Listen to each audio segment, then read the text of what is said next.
आकाशवाणी भोपाल से प्रस्तुत हैं प्रादेशिक समाचार।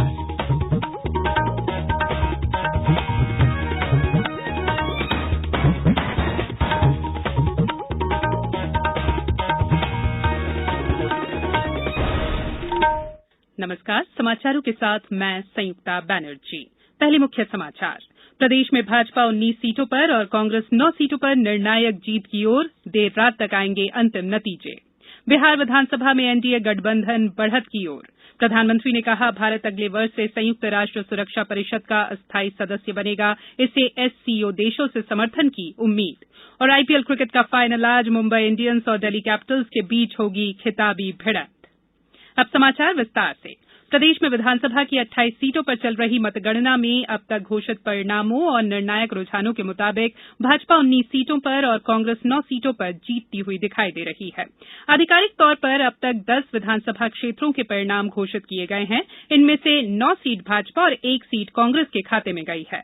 प्रदेश के मौजूदा राजनीतिक हालातों पर विस्तार से जानकारी दे रहे हैं हमारे आकाशवाणी संवाददाता संजीव शर्मा। प्रदेश के मतदाताओं ने एक बार फिर भाजपा पर विश्वास जताया है। अब तक घोषित परिणामों और निर्णायक रुझानों से राज्य में सरकार की स्थिरता को लेकर तमाम शंकाओं का समाधान हो गया है और राज्य की शिवराज सरकार को स्पष्ट बहुमत भी मिल गया है। इन चुनाव में कांग्रेस को करारा झटका लगा है। चुनावी नतीजों से खुश मुख्यमंत्री शिवराज सिंह चौहान ने कहा कि राज्य की जनता ने एक बार फिर विकास और जन कल्याण के लिए संकल्पित भाजपा को मध्य प्रदेश की जिम्मेदारी सौंपने का निर्णय लिया है। ये भारतीय जनता पार्टी की विचारधारा की, प्रधानमंत्री जी के आशीर्वाद की, जनता के प्रति विकास और जन कल्याण हम करेंगे इस विश्वास की। लेकिन भारतीय जनता पार्टी के कार्यकर्ताओं ने अनथक परिश्रम किया। हमारे प्रदेश अध्यक्ष श्री विष्णुदत्त शर्मा जी के नेतृत्व और सारे नेता बीजेपी के एकजुट होकर लड़े। राज्य के 14 में से 11 मंत्रियों ने जीत हासिल की है, जबकि इमरती देवी, ऐंदल सिंह कंषाना और गिरिराज दंडोतिया अब तक की स्थिति के मुताबिक हार की स्थिति में है। भाजपा को इन चुनाव में कांग्रेस से करीब 10% अधिक वोट मिले हैं।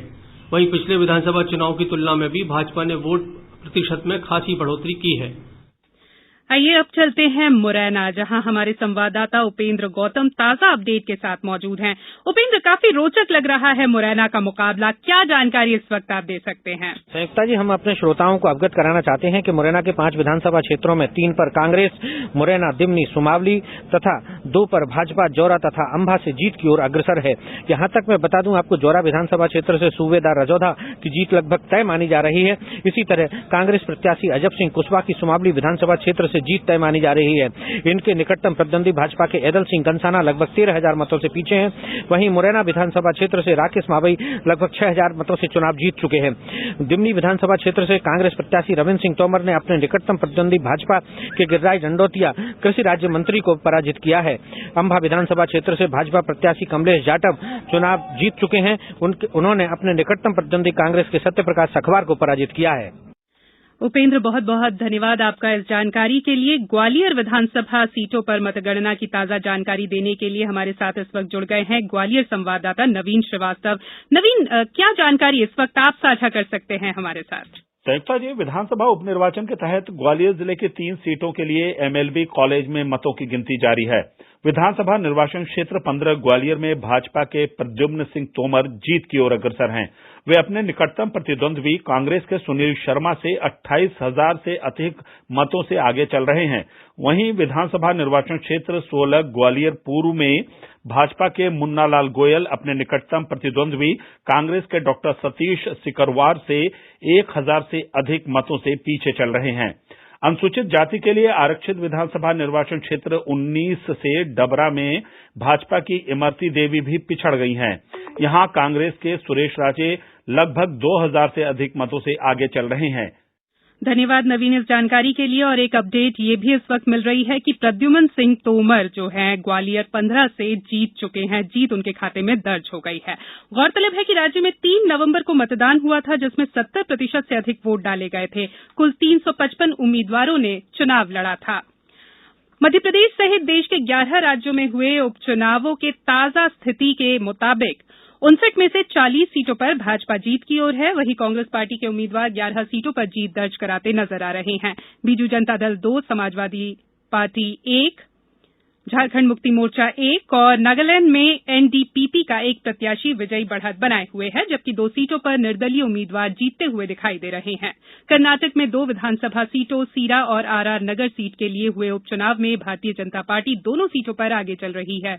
नागालैंड में विधानसभा की 2 सीटों के उपचुनाव में 1 सीट पर निर्दलीय उम्मीदवार और 1 सीट पर एनडीपीपी का उम्मीदवार आगे चल रहा है। ओडिशा में सत्तारूढ़ बीजू जनता दल उम्मीदवार दोनों विधानसभा उपचुनाव के 7वें दौर में मतगणना में आगे चल रहे हैं। गुजरात में विधानसभा की सभी 8 सीटों के उपचुनाव की मतगणना में भारतीय जनता पार्टी आगे चल रही है। उत्तर प्रदेश में विधानसभा की 7 सीटों के उपचुनाव की मतगणना में भाजपा 6 सीटों पर निर्णायक बढ़त बनाए हुए है। वहीं 1 सीट पर समाजवादी पार्टी का उम्मीदवार आगे चल रहा है। तेलंगाना में डुबका विधानसभा सीट पर भाजपा उम्मीदवार अपने निकटतम प्रतिद्वंदी सत्तारूढ़ टीआरएस पार्टी से आगे चल रहा है। छत्तीसगढ़ विधानसभा की मरवाही सीट पर कांग्रेस के उम्मीदवार ने जीत का परचम लहराया है। हरियाणा विधानसभा की 1 सीट पर कांग्रेस का उम्मीदवार विजयी रहा। झारखंड की 2 विधानसभा सीटों में से 1 पर कांग्रेस और 1 सीट पर झारखंड मुक्ति मोर्चा का उम्मीदवार जीत की ओर बढ़ता हुआ दिखाई दे रहा है। मणिपुर में सत्तारूढ़ भारतीय जनता पार्टी 4 सीटों पर आगे है, जबकि 1 सीट पर निर्दलीय उम्मीदवार बढ़त बनाए हुए है। बिहार में विधानसभा की सभी 243 सीटों के रुझान और कुछ के परिणाम आ गए हैं। राज्य में सरकार बनाने के लिए 122 सीटों की आवश्यकता है। अंतिम परिणाम देर रात तक मिलने की संभावना है। ताजा रुझानों के मुताबिक एनडीए गठबंधन 123 सीटों पर बढ़त बनाए हुए हैं। राष्ट्रीय जनतांत्रिक गठबंधन में शामिल भारतीय जनता पार्टी 67, जनता दल यूनाइटेड 40, विकासशील इंसान पार्टी 4, हिंदुस्तान अवाम मोर्चा 3 सीट पर आगे है। वहीं महागठबंधन 103 सीटों पर आगे चल रहा है। इस गठबंधन में राष्ट्रीय जनता दल 73, कांग्रेस 19 और वामपंथी पार्टी 18 सीटों पर फिलहाल आगे है। कोविड-19 से बचाव और सुरक्षित रहने के 3 उपाय। मास्क लगाएं, 2 गज दूरी है जरूरी, सुरक्षित दूरी रखें, हाथ और मुंह साफ रखें। ब्रेक के बाद एक बार फिर बुलेटिन में आप सभी का स्वागत है। प्रधानमंत्री नरेंद्र मोदी ने कहा है कि भारत अगले वर्ष से संयुक्त राष्ट्र सुरक्षा परिषद का अस्थायी सदस्य बनेगा और उसे एससीओ देशों से समर्थन की उम्मीद है। एससीओ सदस्य देशों के राष्ट्राध्यक्षों की 20वीं शिखर बैठक को आज वीडियो कॉन्फ्रेंसिंग के जरिए संबोधित करते हुए प्रधानमंत्री ने कहा कि भारत शंघाई सहयोग संगठन एससीओ के देशों से मौजूदा वैश्विक वास्तविकताओं के अनुरूप संशोधित बहुपक्षवाद के लिए पूर्ण समर्थन की उम्मीद रखता है। देश में कोविड-19 से स्वस्थ होने की दर बढ़कर 92.56% हो गई है। पिछले 24 घंटों के दौरान 42,000 से अधिक मरीज ठीक हो चुके हैं। स्वास्थ्य मंत्रालय ने बताया है कि अब तक कुल 79 लाख से अधिक लोग स्वस्थ हुए हैं। वर्तमान में 5.96% सक्रिय मामले हैं। बांधवगढ़ टाइगर रिजर्व के संयुक्त संचालक देवांशु शेखर ने प्रधानमंत्री द्वारा शुरू किए गए जन आंदोलन में सहभागिता करते हुए लोगों से कोरोना से बचाव के लिए मास्क पहनने और बार-बार हाथ धोने तथा 2 गज की दूरी का पालन करने की अपील की है। मेरी यहाँ जिले के समस्त वासियों से पार्क प्रबंधक की तरफ से ये अपील है कि कोरोना के खिलाफ जो हमारा युद्ध है, यद्यपि वो सही दिशा में जा रहा है, परंतु अभी हम लोगों ने इस युद्ध को जीता नहीं है। अभी भी हमें उतने ही सजग और सतर्क रहने की आवश्यकता है जैसा कि हम अभी तक करते आए हैं। तो ये अति आवश्यक है कि कोरोना के खिलाफ जो भी निर्देश शासन की तरफ से, मेडिकल बोर्ड की तरफ से प्रसारित किए गए हैं, उनका हम सतत पालन करें।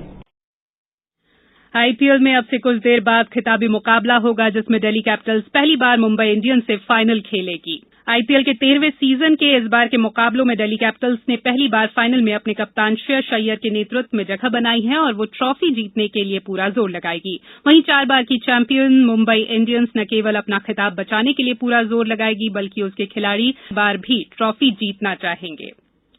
अब कुछ समाचार संक्षेप में।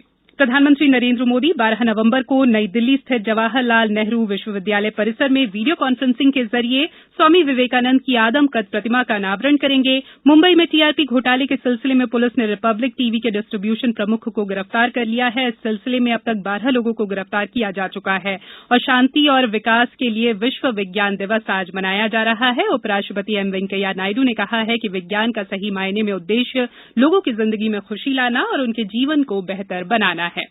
अंत में बुलेटिन के मुख्य समाचार एक बार फिर। प्रदेश में भाजपा 19 सीटों पर और कांग्रेस 9 सीटों पर निर्णायक जीत की ओर। देर रात तक आएंगे अंतिम नतीजे। बिहार विधानसभा में एनडीए गठबंधन बढ़त की ओर। प्रधानमंत्री ने कहा, भारत अगले वर्ष से संयुक्त राष्ट्र सुरक्षा परिषद का अस्थायी सदस्य बनेगा। उसे एससीओ देशों से समर्थन की उम्मीद। और आईपीएल क्रिकेट का फाइनल आज मुंबई इंडियंस और दिल्ली कैपिटल्स के बीच होगी खिताबी भिड़ंत। इस बुलेटिन में इतना ही। बुलेटिन के अंत में एक अपील, मास्क और 2 गज की दूरी, हाथ धोना भी है जरूरी। नमस्कार।